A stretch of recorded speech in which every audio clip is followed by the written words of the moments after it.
It gives me great pleasure to rise to speak in the third reading of this bill.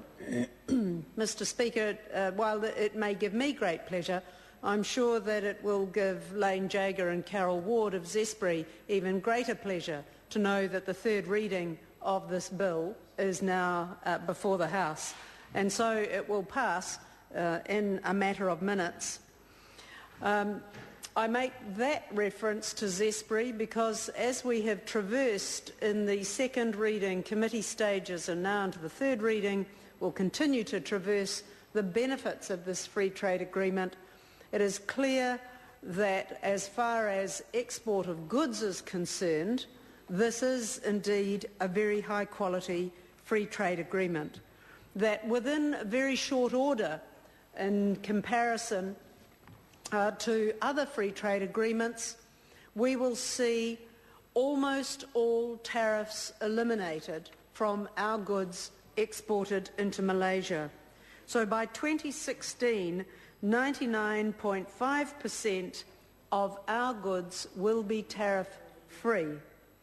But better than that, at the moment of implementation, there will be a benefit instantly for kiwi fruit and for those other primary production items that will see, in the case of kiwi fruit, the abolition of, or the elimination of, a 15% tariff on kiwi fruit exports. So that is a multi-million-dollar deal for one of our horticulture industries. It is a multi-million-dollar deal, and it means that profit will be able to be retained within New Zealand and will not carry that cost of the tariff applying up until this moment. As I mentioned in the second reading, I think, Mr. Speaker, along with our other primary products that are exported into Malaysia, butter, cheese, milk, milk powder, but increasingly now with this free trade agreement, liquid milk as well, honey, wool, apples, we will see an improvement in the profit margins for all of those industries because of that elimination of the tariff cost. So, Mr. Speaker, we've talked quite a lot about the benefit to trade in goods. I want to focus a little, because I haven't previously, and I take the opportunity of this third reading, Mr. Speaker, to talk about those things which I haven't had time to speak about in my previous contributions. But I do want to talk a bit more about the trade in services, which is particularly significant in this FTA. The services that are referred to in this FTA are substantial. The one of particular interest, of course, is education, because education is New Zealand's single most important services export after tourism. Tourism actually attracts very few barriers, but education services exports and that sector stack up very, very favourably as the single most important services export sector. And what we are doing and what has been achieved in this free trade agreement is that access for the education services sector has been New Zealand's highest priority for the negotiation of services in this free trade agreement. And so we have a very good deal, a very good arrangement that includes primary, secondary and higher education, plus additional training, particularly in English language training, and making that available on very favourable terms in Malaysia will boost our education exports here. Malaysia has in fact agreed to provide New Zealand with most favoured nation treatment in private education. And this means for education providers that they will enjoy the best treatment that Malaysia gives any of their competitors from other countries. So having this most favoured nation status with respect to education exports will make things easier for our very qualified and very capable education sector. I made reference earlier, Mr. Speaker, to the fact that Malaysian universities are keen to improve their performance, and the Malaysian government is keen to improve the performance of Malaysian universities.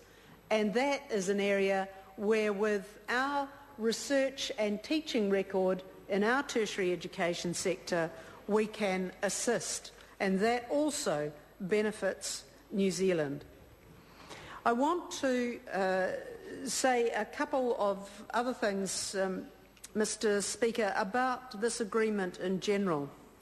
I have spent some time talking about the labour and environment binding treaty agreements that accompany this or are part of this free trade agreement, and want to reiterate the fact that these remain dynamic, as does the free trade agreement. That should there be any disputes or issues arising out of the maintenance of labour standards according to ILO declarations and principles, or any application of domestic labour policies that are used for protectionist purposes, then there is a process to resolve those issues, even right up to ministerial level. But I look forward to additional clauses, I suppose, being added into such agreements in future free trade agreements, because it seems to me, Mr. Speaker, that this is going to be the way of trade in the future. That if we do not care in a cooperative way for the fragility of this planet, it doesn't matter how good we are at producing quality exports, because there will be no orderly and productive and sustainable means of continuing trade.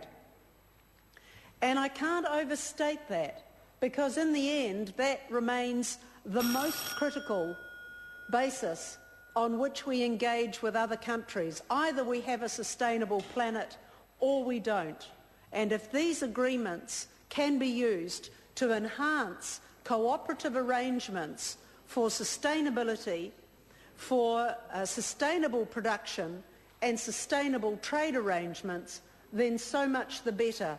The world is better for it. Mr. Speaker, this is a significant free trade agreement. It is something that I think the Minister, when we were in Malaysia, talked about as the icing on the ASEAN free trade agreement cake, that it is just that much better in its terms and its timing than the ASEAN free trade agreement, which is a significantly beneficial agreement on its own. But we have a long history of engagement with Malaysia, particularly on cultural and educational matters, and it is fitting that this House passes without further delay this piece of legislation, and that the free trade agreement with Malaysia proceeds forthwith. Thank you, Mr. Speaker.